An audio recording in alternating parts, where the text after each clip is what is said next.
attends. Et voilà la beauté d'Aminata dans ce film d'amour du Congo. Où vous voyez Mehdi ici, là, derrière. Avec les petits en train de danser. Avec l'amour de Dominique, venu dans notre nid d'amour. Et voilà. Et Dominique, une petite déclaration. Est-ce que tu trouves super bien notre nid d'amour? Oui, c'est très tu aimes bien. Hein? C'est vrai? Et quoi, tes copines du quartier ils disent que le papa de Mehdi gâte beaucoup son fils? C'est ça? C'est vrai? Je sais pas comment ça, il y a plein de boutons partout, je sais pas comment ça. Ah, c'est vrai, ils disent que le papa de Mehdi gâte beaucoup son fils. Gâte son fils. Il gâte son fils. Ah ouais. Mais pourquoi les autres papas des autres enfants, ils ne font pas la même chose que moi, quoi? Non. Mais c'est différent, hein, parce qu'on n'a pas le même passé, on n'a pas... Tu sais, quand tu as un passé de 5 ans, de voir ton fils, de te battre, c'est différent, tu comprends? Elle veut jouer encore un jeu, Aminata. Si, ça tient beaucoup. Ça tient beaucoup. On y va. Bien sûr, ça tient. Bien sûr, ça. Masse-toi un peu. Non, bien sûr, ça tient beaucoup. Parce que c'est différent la vie d'un père qui a vu pendant 5 ans son fils. Après, malchance, psychiatrie, retour, encore son fils. Donc, l'amour est différent. Comme avant même de rentrer en prison, j'en voulais déjà. Hein? Tu es d'accord, non? J'en voulais déjà, mais j'avais la malchance. Non, mais je pense même que tu as eu la chance, ton fils, tu l'aimes, point. Ah, mais bien sûr. C'est pas parce que tu as fait 50 tours, les autres 2 ans de psychiatrie que tu... Non, bien sûr, mais quand je vais... Non, mais c'est pas ça, mais je veux dire, donner par exemple plus de choses, on va dire, oh, mais comment, mais là, son père, il fait du vélo avec lui, il fait des choses. Non, mais c'est pas le gâter matériellement, donc, quand non, c'est participer. C'est que tu es présent. Voilà, c'est participer et c'est être toujours présent. Tout. Et c'est important, ça, c'est une richesse terrible. Tu vois. Et que j'ai dit, mais tu verras, moi ce que je rêve seulement, c'est que tu puisses terminer, avoir ta réussite, un boulot. Si c'est à l'armée, tant mieux, tu auras une bonne carrière, tout. Et ça. Voilà, il n'y a que du bonheur, hein, Dominique. Voilà. Mais s'il veut faire pilote d'hélicoptère, il peut aussi rentrer dans la police. Non, mais ça, s'il rentre d'abord. Non, c'est pas ça. Non, écoute. S'il rentre dans le stage de l'armée pendant à 16 ans, laisse-moi terminer d'abord. C'est préférable, c'est mieux.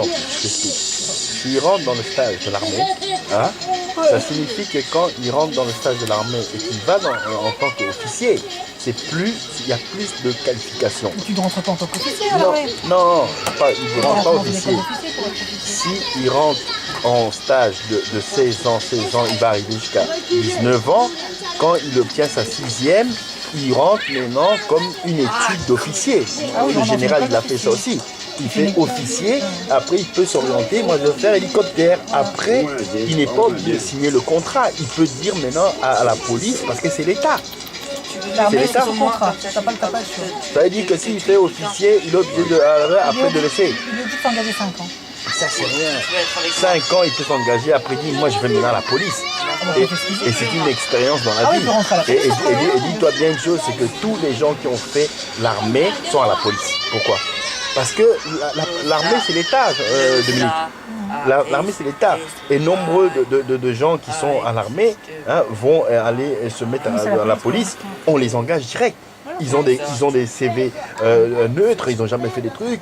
Direct, ils sont engagés, la porte est ouverte. Et en plus, quand tu fais 5 ans à l'armée, et après tu continues ta carrière à la police, même comme dans les hélicoptères, tout, n'oublie pas que les 5 ans-là, ils sont indemnisés par rapport à ta retraite. Hein. Ce serait bien. Et tu es bien payé. Hein. Pilote d'hélicoptère à la police. Mais oui, à la police, mais tu fais d'abord à l'armée. À l'armée d'abord, Mehdi. Je trouve que c'est bien l'armée. Parce que pourquoi l'armée? L'armée, ça te dirige bien. Ça te donne une formation. Regarde ton papy. Ton papy, il a fait l'armée. Hein. Il a été officier. Officier. Dans la gendarmerie. Donc toi aussi tu viendras et je te dire que mon fils, ton papa quand il voit que tu vas à l'athlétisme, tu t'entraînes bien, tu cours, il est heureux. Après tu vas aller à l'aïkido, tu es courageux. Je te jure quand tu vas aller à l'armée, je te jure il va aimer ça, Dominique. Mais bien sûr il va aimer ça. Parce que quand je regarde par exemple... c'est un pacifiste, me dit. Voilà, non, c'est pas qu'il va pas tuer. Mais l'armée c'est ça, hein, Vincent. Je t'explique. Parfois je les vois en train de jouer à des jeux, les jeux. Il dit, je suis en train de calculer ces jeux et les étudier. Il dit, non, mais dit, ces jeux sont des jeux pour qui te stimulent. Il m'a dit, oh papa, c'est quoi stimuler? J'ai dit, stimuler, c'est comme, c'est comme si tu dis, ah tiens, quand tu vois l'hélicoptère, tu as envie de rouler avec ça. Quand tu tires, tu as envie. Après, quand j'ai demandé, mais oui, je dis, ah oui, mais papa, non, si, parfois j'aime bien faire tirer comme le tireur de lead, mais pour aller tirer d'autres personnes. Je dis, tant que c'est pour aller tirer d'autres qui ont des armes aussi, tu t'en fous. Hein? Mais non, je dis, mais non, mais dis, ce n'est pas bien parce que tu peux mourir. Hein? Mais le problème, c'est quand tu es spécialisé dans l'hélicoptère, hein? Mais parfois, on doit t'apprendre aussi à tenir une arme. Hein? Donc ça, c'est pas un problème, parce que tu rentres dans la police, c'est la même chose, tu vas tenir une arme. Donc tu apprends. Et dis-toi bien que sur 5 ans, tu auras rien. J'ai un ami qui est légendaire, Dominique. Légendaire, c'est pire. Légendaire, c'est combien il a fait? Légionnaire. Ouais, légionnaire. Il a fait que 5 ans. Non, regarde, légionnaire, quand... Regarde. Ta vidéo, là, voilà. Et il a fait que